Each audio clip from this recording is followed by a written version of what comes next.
how to create colourful waves in Affinity Photo using the Procedural texture filter. I want to add the effect to a layer, so go to Layer menu and New Layer. The Procedural texture filter needs something in the layer, so go to the Edit menu and Fill with black, click Apply. The Procedural texture filter is one of the newer filters in Affinity Photo. Go to the Filters menu and Colours and Procedural texture. Go to the presets at the top of the panel and select Waves. The wave function is a fairly simple sine wave. You can see the equation. I'm going to edit the equation. I'm just going to add an additional function as well as some additional custom inputs. Surround the current equation with brackets and then put OSC SIN at the start. Select the entire equation and then copy using Command C or Control C. Go to the middle left of the panel and then click the plus sign twice. Go to the equations with 0 and then paste in the copied equation. All three entries now have the same equation. On the right side you can see R, G, B and A. On the first line, deselect the green and the blue. Go to the second line and select the green, and then go to the third line and select the blue. Deselect the A for all the lines. Each of the lines have a custom input of A. I'm going to change the A to B and C on the green and the blue channels. Resize the panel so you can see the custom inputs. You can decrease the size of the equation area. You have one custom input. It's a 0,1 input. So go down to the bottom of the panel and then click the 0,1. That will add a B and a C. Set the value for B and C to the same as A. You now have A, B and C for the red, the green and the blue channels. You can create all kinds of super colourful waves by independently modifying the sliders for the A and the B and the C in each of the channels. You can see the value plus 0.2 in each of the equations. We'll go to that and change that to D, E and F in the red, green and the blue.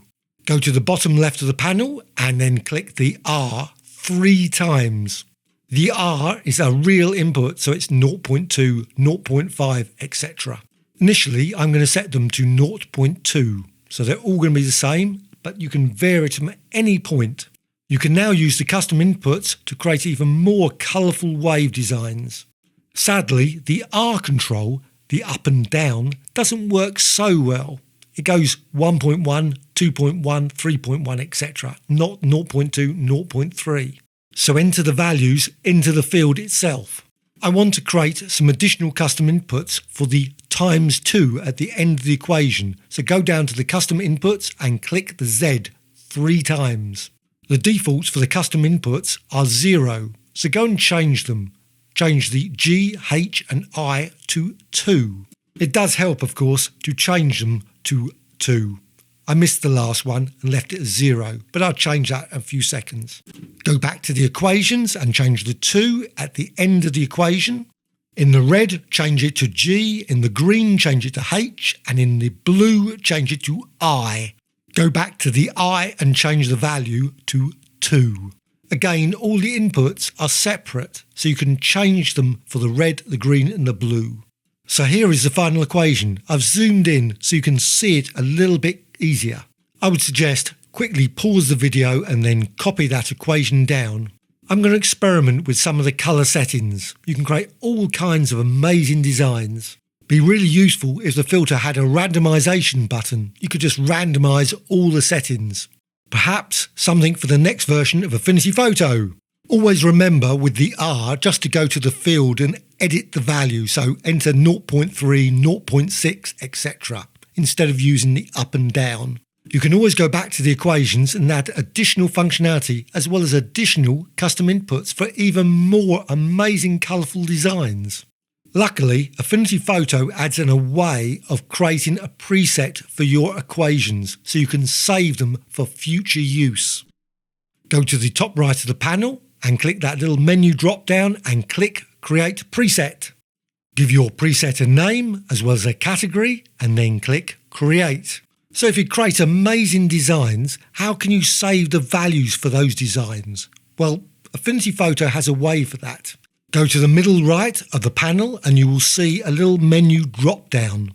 However, before you can use the values preset, you have to change some of the settings.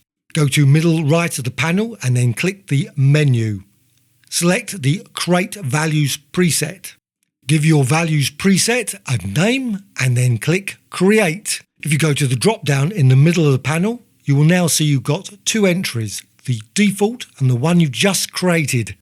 You can now change the values again, and then once you've done that, you can go back to the presets menu, then create a new values preset. You will then have 3 presets. You can then swap between them. You can of course create more than that. You can always rename the presets at any point, as well as delete them if you're not happy with them.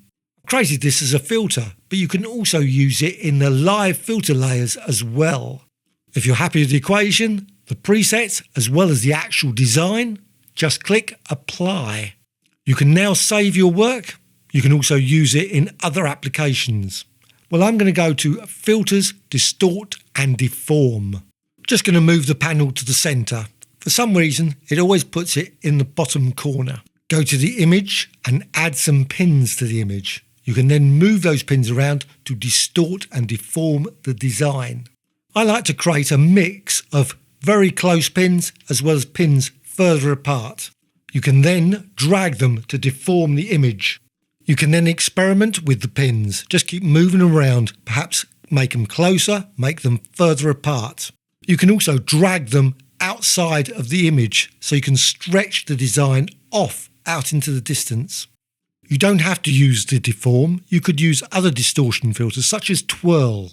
Once you're happy with your design, you can click Apply. If you're unhappy with your design, you can always undo.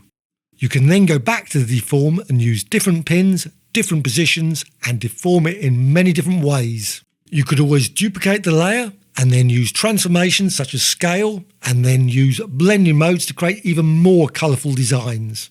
Instead, I'm going to use filters, distort and mirror. Set the number of mirrors. You could go for 7, 15, etc. You can interactively change the origin point. You can also go to the input and change that. The mirror filter is really good, but you can spend quite a bit of time in it just trying out all kinds of different ways to create mirror effects.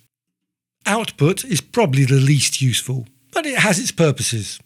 Once you're happy with everything, click Apply. You can always reapply the mirror over and over again, just changing the origin point and the input, etc. Go back to the Filters menu and Distort and Deform. Add some pins and then move those around, drag them up and down all over the place. You can create some very interesting deforms by using the pins and just moving them subtly.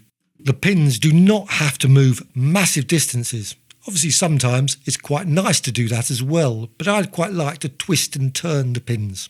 Once you're happy with your design, you can always click Apply. You can also go back into the deform and use it again and again and again. You can always go to the File menu and export and save it as a PSD file and use it in Photoshop and other applications.